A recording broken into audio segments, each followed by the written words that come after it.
Hey, wait a second. Didn't you already play Force Unleashed in January? The answer is yes and no. You ever get excited for a new game based on a movie when you're a kid or something, and it's like, hey, play the new Bionicle Heroes game. It's 3D and you've got a gun. And then you're like, oh yeah, I can't wait to play that. I love Bionicle. But then you get the version of it for your Game Boy Advance, and then you're just like, hey, wait a second, this game isn't in 3D. So it was a kinda similar case for the Force Unleashed. See, the quote-unquote original version of the game is the flagship title, the one that was made for Xbox 360, PS3, and Windows PC. Now, the version I played this month was originally made for the Wii, the PS2, and the PSP. It's basically a downgraded version of the original game that was created by different developers. Most companies would do this at the time if they realized the game they made was too powerful for a more underpowered system, like a handheld or something like the Wii. This was just used as a way to extend their audiences to people who either couldn't buy a higher power system or just didn't want to. This way they could experience the game without feeling left out. Nowadays, with systems getting more and more advanced, you don't often see cases like this anymore. They usually just stick with one version and port that to every single system. And I kind of assumed it was going to be the same case with the Force Unleashed until Aspyr, the publishers for this game, decided to put this downgraded version on Nintendo Switch. I know I've been calling it a downgrade, but the funny thing about this one is that there are some people that actually like it a lot more than the quote-unquote original title. Generally speaking, you could argue it's roughly the same game in the sense that you're still hacking and slashing with a lightsaber and using force abilities, but the level design is very different compared to the version that's currently available on PC. And that's not even the craziest part.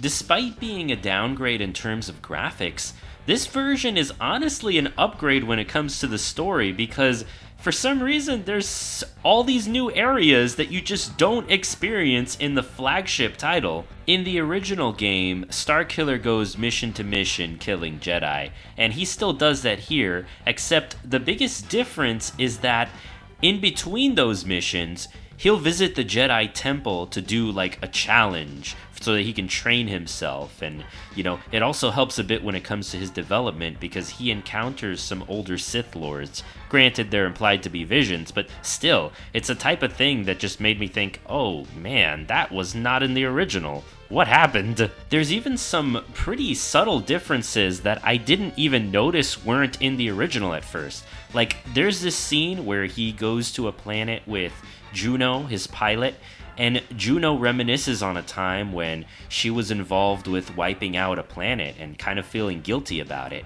Now, when I got to this moment, I remember just thinking to myself, was this in the original? Sure enough, I looked up the cutscenes of the original, and this scene wasn't in it. Another one of my favorite examples that just made me go, what the heck, was when you go to this area in a later part of the game and you fight a gun bounty hunter. A gun bounty hunter. Be so prepared. You're so gonna die. This is the evil Jar Jar we needed all along. If I had to say which version I felt was better personally, I'd have to really think about it because I feel like both versions do have their merits. I didn't mention this in the previous video, but the flagship title includes a bunch of DLC levels where an evil Star Killer basically meets the original trilogy cast and either kills them or beats them into submission. It's very goofy but very fun at the same time.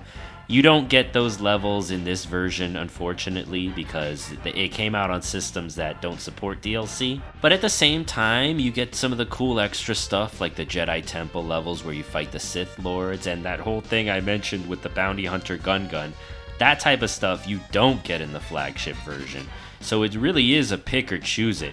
Do you want cool stuff in the main story, or do you want cool stuff that came as DLC? It really depends on what you're looking for. On top of that, I will admit that the flagship title does have more involved level design and gameplay. That being said, it's also a double-edged sword though, because you get annoying moments like that part where you have to bring the Star Destroyer out of the sky. That took me like a million tries to do. In this quote-unquote downgraded version, it's just a cutscene, which, I mean, on the one hand, kind of boring because you're not doing anything yourself, but at the same time, it's at the very least not an annoying gameplay sequence. Again, it's very pick or choose on what you want. I love that there's two versions of this story and that they're both different enough from each other that it's just kind of fun to discuss all this stuff that's weird about it. Ooh, another thing worth mentioning is that in the flagship game, they bring up the point that Proxy's role is that he's programmed to kill Starkiller as a way for his training, but that's never mentioned in the Wii version. He's just a funny robot that can change forms. They don't never explain why he can do that. It's because he changes forms to kill Starkiller. Okay, alright, if I keep going, I'm gonna literally say every single thing that's different, so I'm just gonna stop it here.